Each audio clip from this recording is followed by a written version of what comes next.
आमदार बच्चू कडू यांच्या प्रहार संघटनेचे उमेदवार दिनेश भूप आज उमेदवारी अर्ज दाखल करणार आहेत। त्याआधी कडू यांनी बेलोरा या आपल्या मूळ गावी भेट दिली। त्यांच्यावर ग्रामस्थांनी जेसीबीने पुष्पवृष्टी केली आहे। अमरावतीच्या नेहरू मैदानात दुपारी 1 वाजता जाहीर सभा होणार आहे, ज्यामध्ये कडू काय बोलणार याकडे सगळ्यांचं लक्ष आहे। सभा झाल्यावर नेहरू मैदानावरून भव्य रॅली काढण्यात येईल। आमदार बच्चू कडू हे आपल्या मूळ गावी बेलोरा या ठिकाणी आपल्या आईच्या स्मृतिस्थळावर अभिवादन करण्यासाठी आले आणि इथूनच आता त्यांनी लोकसभेचं रणशिंग फुंकलेलं। आपल्यासोबत आमदार बच्चू कडू स्वतः आहे।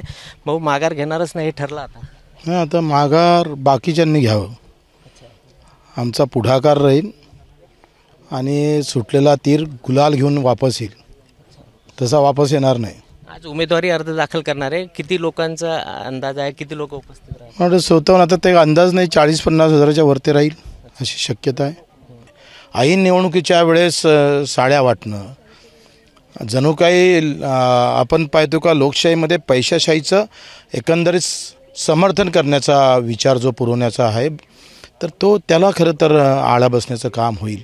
आणि वेळ आली तर लोक मी आवाहन करेल का ज्या ज्या साड्या घेतल्या असेल, आता साड्या काय तुम्हाला माहीत आहे का गोडाऊनमध्येच भरल्या असतात, त्या न वापरता येणाऱ्या न विकल्या जाणाऱ्या साड्या फक्त उचलून आणावं लागतं ट्रकनं, तेवढं कारण त्याला पण जाळणेच आहे कुठेतरी।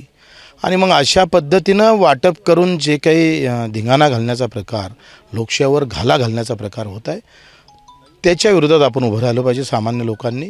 कारण मग अशानं तर पैशावाल्याचीच लोकशाही होईल, पैशावाल्याची सत्ता राहील आणि हे समीकरण आम्हाला तोडायचं आहे। एक रवी राणाने काल आरोप केला की तुम्ही देशाचे नेते, अमेरिकेचे राष्ट्राध्यक्ष डोनाल्ड ट्रम्प सारखं तिथं जायला पाहिजे जेणेकरून देशावर। तू कोणाचा आहे त्याला विचारा, तू स्वाभिमानचा आहे का भाजपचा आहे?